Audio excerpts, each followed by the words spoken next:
Hello guys, good morning. आज हम अपनी नई वीडियो स्टार्ट कर रहे हैं। जो अभी तक मुझे लगता है कि जितना मैंने आपको पढ़ाया आपने सब रिवाइज किया होगा। सो उसी के साथ अब हम अपना नया टॉपिक पढ़ते हैं, जिसका नाम है consumptive use consumptive use of water. Consumptive use क्या होता है? कंजप्टिव यूज़ होता है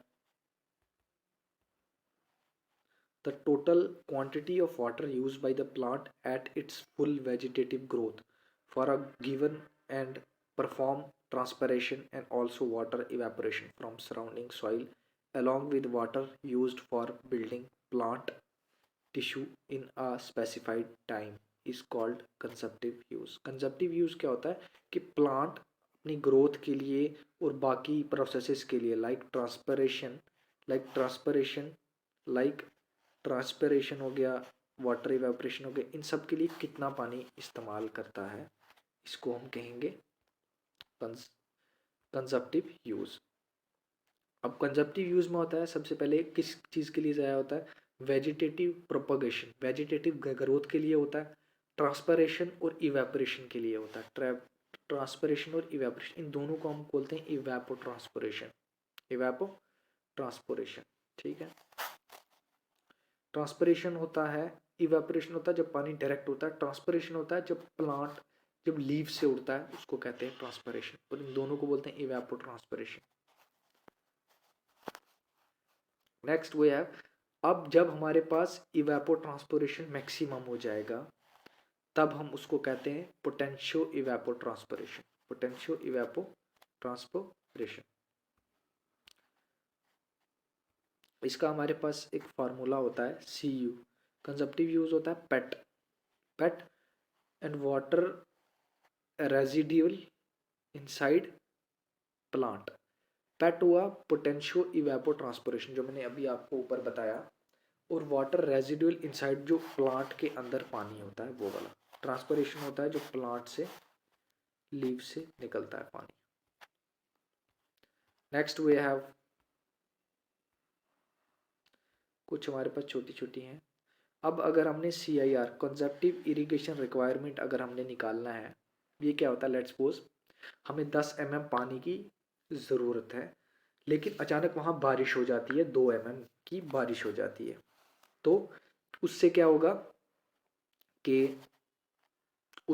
कि अब हमें सिर्फ 8 mm पानी चाहिए। इसे कहेंगे CIR। CU यानी कि कंजप्टिव यूज और इफेक्टिव रेनफॉल माइनस करके हमें CIR आ जाएगा। नेक्स्ट है हमारे पास NIR, net irrigation requirement. Net irrigation requirement net irrigation requirement CU is equal to CIR CU minus RE, ये जो रिक्वायर्ड है हमारे पास वाटर नेट।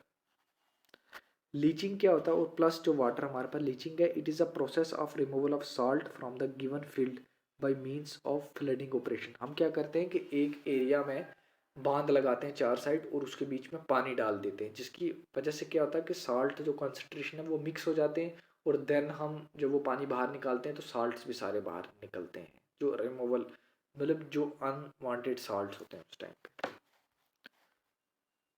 जैसे हमारे पास ये एरिया है, जैसे मैंने जो आपको है प्रोसेस बताई है, बस वो वही है।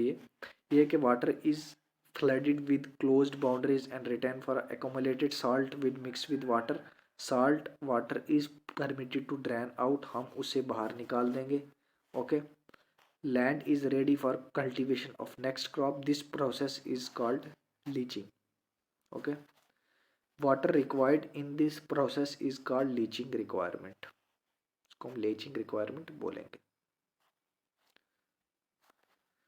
NIR किसके बराबर होता है? ये CIR प्लस लीचिंग के बराबर होता है। CIR सीपेज लॉसेस वगैरह ये मैंने आपको बताया। आगे field irrigation requirement. Let's suppose हमें फील्ड में X अमाउंट ऑफ वाटर चाहिए। ओके।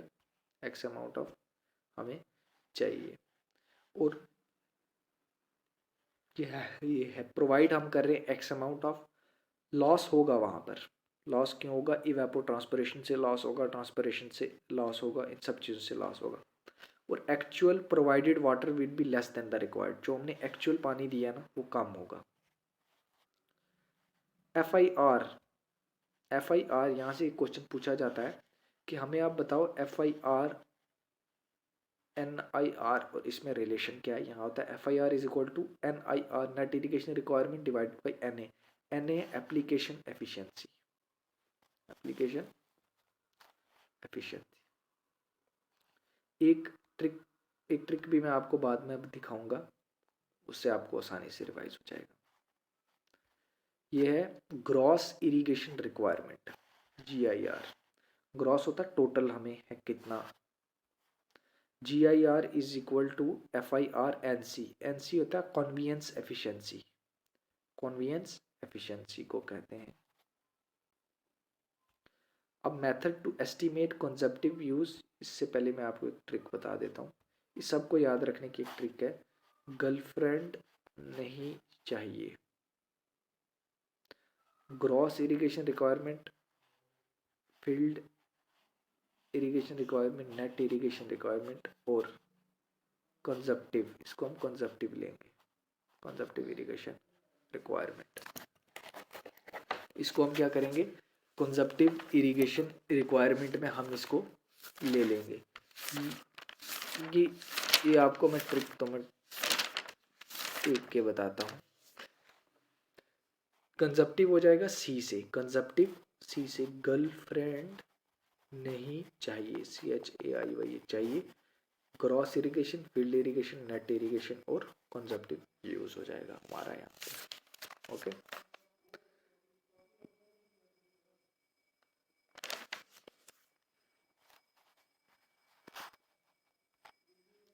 नेक्स्ट है हमारे पास method to estimate consumptive use. Consumptive use के मेथड, एक होता है डायरेक्ट मेथड, एक होता है इनडायरेक्ट मेथड। डायरेक्ट मेथड है फील्ड एक्सपेरिमेंट और इनडायरेक्ट मेथड है एम्पिरिकल हमारे पास इक्वेशन। ये मेथड होते हैं जिससे हम कंजप्टिव यूज को निकाल सकते हैं। सबसे पहले डायरेक्ट मेथड पूछा जाता है, tank lysimeter, field plot method और इनफ्लो एंड आउटफ्लो मेथड। और इनडायरेक्ट में एम्पेरिकल में हमें होता है बेलेने क्रिडल इक्वेशन, पेनमैन इक्वेशन और क्लास ए पेन इक्वेशन होती है हमारे पास। यहाँ से हम निकाल सकते हैं। सबसे पहले आपको बताता हूँ टैंक लाइसीमीटर मेथड क्या होता है। टैंक लाइसीमीटर में हम क्या करते हैं कि ये हमने रखा होता है एक टैंक, इसमें हम वॉल्यूम डालते हैं VA और हमें नीचे एक डायामीटर दिया हुआ है जहाँ पर पानी कलेक्ट होगा। हम देखते हैं कि कितना इनफ्लो यानी कि वॉल्यूम ऑफ वाटर ऐड हमने किया टैंक में और कितना वहाँ से बाहर निकला है, divided by base period. Base period होता है कि हमने कितने दिन तक वो एक्सपेरिमेंट किया है। ओके, नेक्स्ट है हमारे पास इनफ्लो और आउटफ्लो स्टडीज। ये इंपॉर्टेंट है, पूछेगा मुझे आप बताओ कि हम किस से मेथड से हम डायरेक्ट मेथड इनमें से कौन सा एस्टिमेट करने का। तीन मेथड मैंने आपको बताया डायरेक्ट में, tank lysimeter method, field plot method और इनफ्लो एंड आउटफ्लो मेथड। हम पढ़ रहे हैं इनफ्लो एंड आउटफ्लो मेथड। यहाँ होता है इनफ्लो माइनस आउटफ्लो कर दो और ये हो जाएगा चेंज इन स्टोरेज। सबसे पहले I+R एक साइड इनफ्लो, फिर माइनस इन दोनों को करना हमने माइनस। ये है कि इनफ्लो थ्रू इरिगेशन, R है, P है इनफ्लो थ्रू रेनफॉल। ठीक है, GW स्टोरेज पहले दिन में कितनी हुई एंड देन 365 डे में कितनी हुई। R है रीडली रन ऑफ फ्लो, जो पानी ज़ाया हुआ हमारा, ये वही है जो मैंने आपको बताया। अब है इनडायरेक्ट। इनडायरेक्ट हमारे पास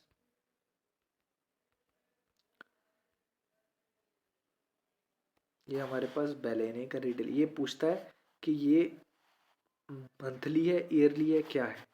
ये है मंथली बेलेने का रीडल से, और इसका यही फॉर्मूला होता है CP=TM100। अब अगर इंच और मंथ में अगर हम कर रहे हैं, इंच और मंथ में अगर हम कर रहे हैं तो CP=TM ये आ जाएगा। अगर हम MM और डेज में चले जाते हैं तो 25 ये हम ऐड कर देंगे, 25.4 डिवाइड बाई 30। ठीक है। अब यहाँ पर केपी टीएम, केपी क्या होता है? केपी होता है क्रॉप फैक्टर, क्रॉप फैक्टर कहते हैं इसको केपी को। और पी क्या है? परसेंटेज ऑफ मीन मंथली, यानी कि सम ऑफ द टोटल सनशाइन और, टोटल सनशाइन और कितने मंथ में और टोटल और कितने, यहाँ से हम पी निकाल लेंगे। ठीक है।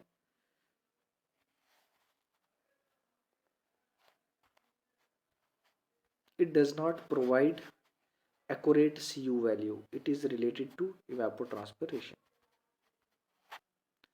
Next है Penman equation. Penman equation is based on combination of both energy balance equation and conservation of mass. ये दो पे डिपेंड होता है, एक एनर्जी बैलेंस पे, कंजर्वेशन ऑफ मास पे। और Hargreaves class A Penman method ये होता है Cu इज इक्वल टू के ई पी। ये आपको मतलब एक बार देखने पड़ेंगे, इंपॉर्टेंट नहीं है बट एक बार आपको जो मैंने आपको पर्टिकुलरली बताया वो इंपॉर्टेंट है। सीपी होता है पैन इवेपोरेशन। अब मैं आपको बताता हूँ टाइप्स ऑफ वाटर यूजेज। सबसे पहले होता है सीयू, यानी कि full water available and utilized by the plant, से जो यूटिलाइज होगा पानी उसको कहते हैं। और पार्शियल कंजप्टिव यूज, ये होता है some 70 to 80% utilise remaining wasted storage.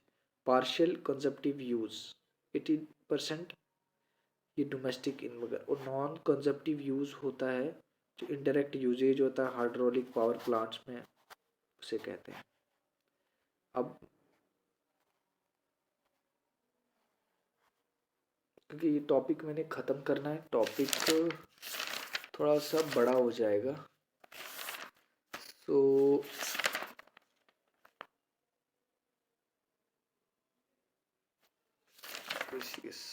चलो ये टॉपिक ख़त्म कर देते हैं।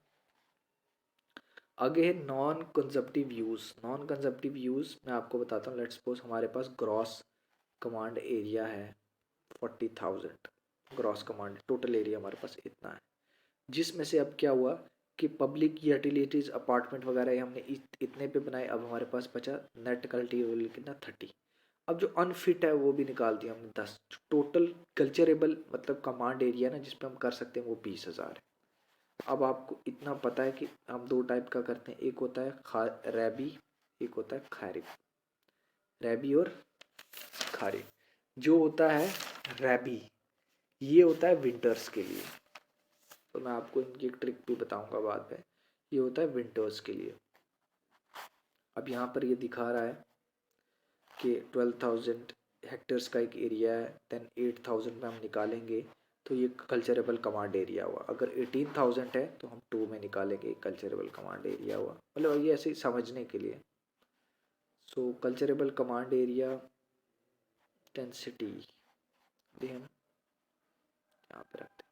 कल्चरेबल कमांड एरिया वही जो मैंने आपको बताया था, total area bounded with in the irrigation boundary of a project which can be irrigated with considering quality of water available. Total जो एरिया है उसको कहेंगे हम क्रॉस कमांड एरिया। सीसीए हुआ कल्चरेबल कमांड एरिया, जो असली में पूछना जहाँ हम एग्रीकल्चर अपना करेंगे।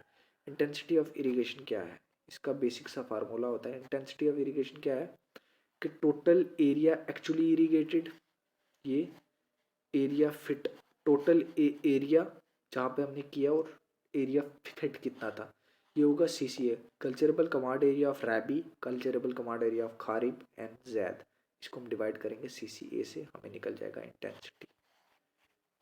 सिर्फ एक बार देखने वाली है, समझने वाला इनमें कुछ भी नहीं।